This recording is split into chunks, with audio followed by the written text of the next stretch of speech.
It is week 3 in February 2024, and we are talking about relationships. And I'm really excited about the topic today because honestly, I was doing mental health coaching and even coaching since 2015. And it wasn't until the last couple years that I ever really got into groups and official training around referrals. I knew I was supposed to have them. I knew even in ministry, honestly, if you're offering a safe place for someone to come, a safe place for connection, a safe place for healing, a place where they can encounter God in brand new ways, we can't do all of that ourselves. And no matter how many times we equip and train and invite others into that to do similar work, the truth is some people aren't, like we mentioned in the first podcast here session of this series, is that just because a client comes to you or a person comes to you or a mentee comes to you and says, hey, you're the person I'm supposed to be with, does not always mean that it's the right connection. So we really do need these referral relationships, these referral friends, these referral relationships, regardless if you're in ministry, regardless if you're in coaching, regardless if you're counseling or where you're at. Because here's the thing, you can't do it all. Wow, I needed that reminder myself. Okay, we can't do it all. You can't do it all. I can't do it all. We need to have networking relationships with people who are in the same field, in the same area as we are, but yet maybe they have a different niche. Maybe they have a different personality. Imagine that. Maybe they have a different process. Maybe they have different training. Maybe they have different resources, time, availability. There's so many things, right? So we do need referral relationships. So regardless if you're free, regardless if you're paid, you need referral relationships because you need to know who you can send people to, but also they need to know, hey, what does your type of client look like? What do your groups look like? What are you really passionate about? What sets you alive? So if you're out there and you're going, I got no referral relationships, I don't even know what you're talking about. I'm not sure how to even start this. Okay, one thing for you, and actually two things for you. I will say, and I'm not going to share on the podcast what he does, but a special shout out to Justin Janowski, the Faith to Influence and the sales school that they have, and also the Christian Coaches Academy. What Justin shared with me by being part of that program, and I'm still part of that program, and I will continue to be part of that program, is because he really helped me know what to ask and what to be aware of and what to do. Like when you invite somebody on into these conversations, like what do you say? Like, hey, this is what I do. What do you do? Like make it more of a natural flowing conversation, how to get these questions asked, how to have that person feel seen, welcome them into the conversation, but then really get curious. Like, this is a relationship. This referral process, it is a relationship. So, what can I bring to the table to help you out? And what can you do to help me out? And to really give me that language and that process to really meet with people in that way. So, if you're looking for that specific training on referrals, but also on like how do you even intake clients? How do you find clients? Justin's a great person. Faith influence can really be a great asset to you as far as that goes. But what I'm going to cover today isn't all the linguistics, isn't always the specifics about how to do it. Instead, I'm going to cover more of a broad spectrum of, okay, here's some things you can do to get started today and being aware of what to do. And then also some key areas to keep in mind as you're forming these referral relationships and getting started. So, number one, when you are inviting someone into a referral relationship, make sure you know what your why is. Why are you, what are you looking for? And this relationship, it should go both ways. It shouldn't just be, hey, I need you to send XYZ to me. It should be, hey, I need to know what you're doing and what your specialty is and what you're passionate about because I want to make sure I refer people to you. And not only that, when you make that connection and you decide that this is a great relationship to have on both ways, or if it is one sided, if it is benefiting more than one person in a specific way, what is the other person going to do to replicate? Or maybe they're fine with that. Maybe they're fine not having it replicated. That's fine too. A good example of this would be the church that I work at right now, Life Point Church. I kind of work in the Freedom and Care ministry, and I work with the Freedom and Care area. And so, one thing that I'm trying to do right now is I'm connecting with local and also other people to do some resource management for us, which means I'm connecting with counselors, I'm connecting with mental health professionals, I'm connecting with different places in our area that we can outsource things to, because sometimes people that come to us and we take care of so many amazing things at our church. I love what our church does, but there are times that we have to outsource people for counseling. There are times that we have to outsource people for different needs and different resources that we as a church can't provide, but we know our community does in amazing ways. And so when I invite people into that relationship with us, I want them to know what resources we have as a church, so them or their family or the people that they connect with, maybe they need a freedom and care appointment. Maybe they need a freedom session appointment. We have an amazing 21-week program, plus another 10 weeks actually, to go through the freedom process and to really deal with some just really hard things in your life.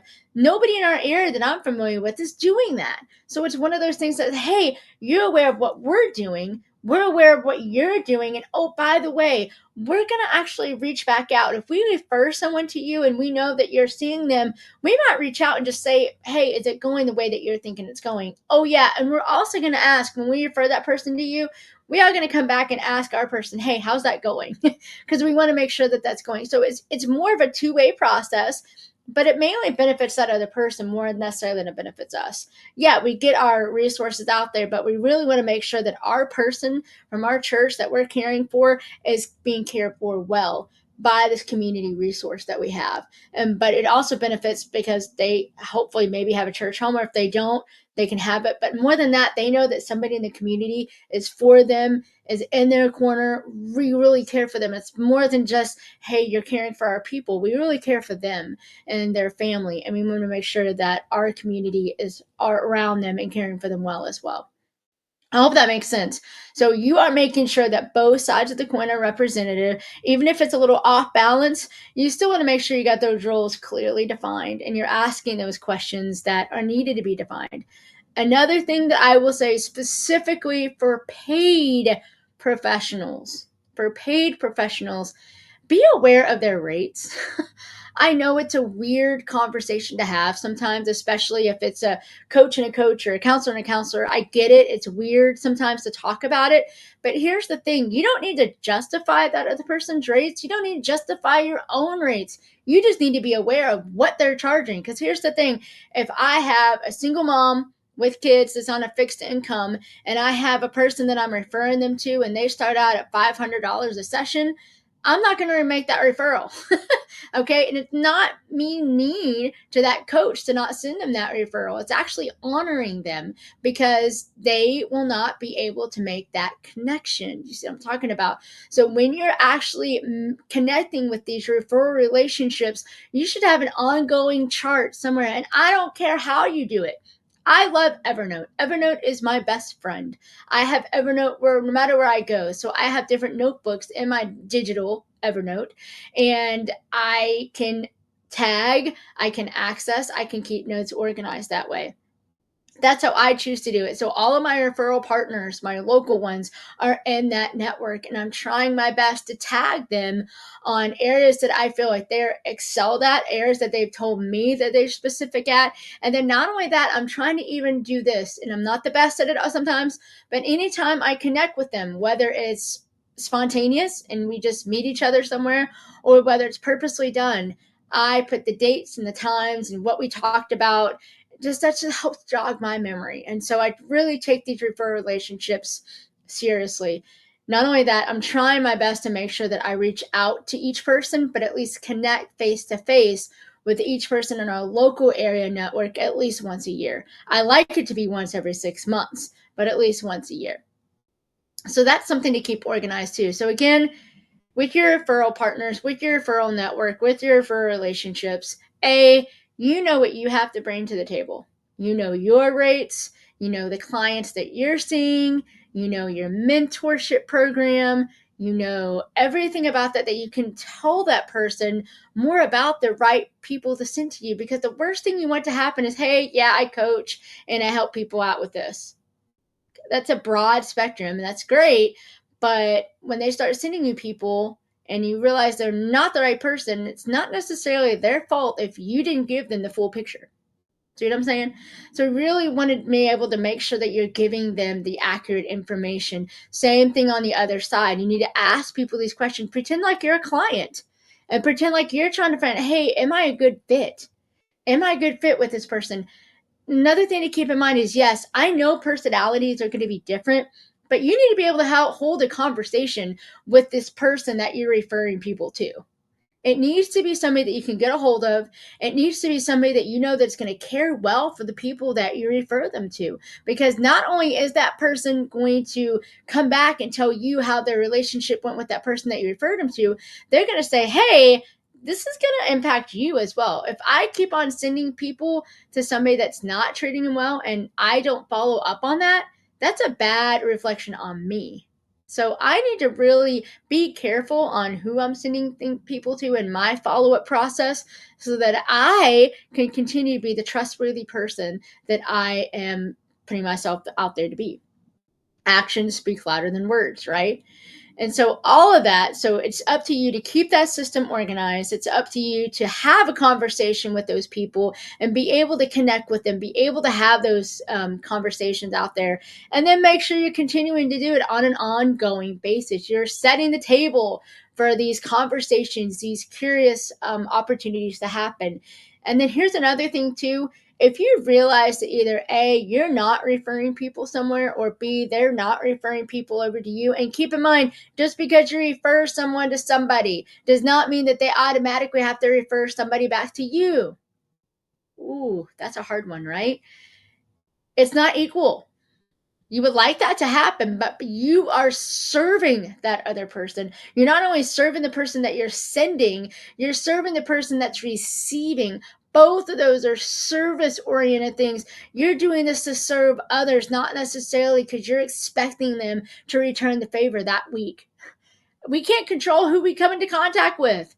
But I will tell you, if you keep on sending right people to those people, then both the client and the person that you're sending them to will come back and realize, wow, this person is really responsible for the information that I give them to. They're honoring me by sending them the right clients that I can really truly help. It's a win for both sides. So even if you don't necessarily get them to refer somebody back to you, you still have a person that's going to be talking about you in positive terms in the community with other people. And you better fact, if they come across somebody that needs a resource or needs something, they're going to come to you. They're going to mention you as that person. So just keep that in mind. This isn't just for the physical referral that you could get. This is for networking. This is for opportunities. This is for relationships to happen. And so just keep in mind, you can only have so many referral partners if you're going to engage in this relationship with, and be honest with them. If you go and put them on your list, saying, be honest with them, like, hey, I'm going to try to connect at least once a year face to face so we can grab coffee. And then put that on your calendar and actually do it. I know that's hard, but do it. Don't expect them to do it. If you made the promise, you show up and actually do it for that person.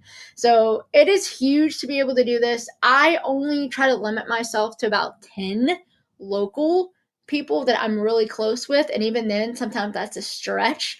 So I don't refer everybody. I can't refer everybody. It's nice to get to know people, but just because I sit down and have lunch with you does not mean I'm going to add you to my referral list. Okay. And so that's part of the idea of getting out there and getting to know different people. So keep that in mind. Everybody works differently with that. But if you're making a referral relationship where you're actually showing up for that person time and time again, I can only have about 10 of those. That's about all I can handle at one time. It is a little different when the person is not local, because coffee connections, virtual coffees are a lot easier to do sometimes for me than physical ones. So I'm trying to balance them both out, but just a side note with that. So again, I hope you're walking away with a couple different things. One, You know what you're asking for in a referral partner. You know what your client is to look like. Guys, I can't stress that enough.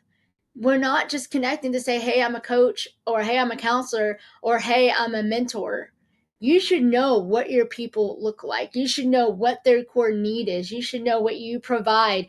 That doesn't just come suddenly. You usually need to work with someone. You need to sit down with someone. You need to spend some quality time with God to really write that out, and don't promise something that you can't deliver. So you really need to be crystal clear on what you have to bring into the lives of other clients when they're referred to you, and stick by it and continue to deliver that. Number two, you're keeping in mind that this is a relationship. You're not just going to say, hey, I'm going to refer people to you and send them and then say, bye, have a nice day. You're going to follow up not only on the person that you're sending to that other person, but you're going to follow up on the referral as well, that referral partner. You're going to follow up with them and say, hey, did I do a good job? Is this person a good fit? Oh, I missed that. I'm so sorry. I didn't realize that you only did this instead of that. You being specific, you really care well for that person as well, and you're following up on the person that you wanted to do. So hopefully this makes sense. There's a lot more nuggets I feel like I dropped. Again, I threw out a really great resource at the beginning of this, but if you have any questions and you would like to know how I do this personally, you can also reach out to me. I'll be glad to share just a little bit more with you about that. And if this is helpful, let me know, and I can do more episodes like this as it's helpful and connecting. So have a great week. I hope this was great. And again, you can email me anytime, Bethany at stepoutandthrive.com, and would love to know any questions you have. All right. Have a great week, guys. Bye.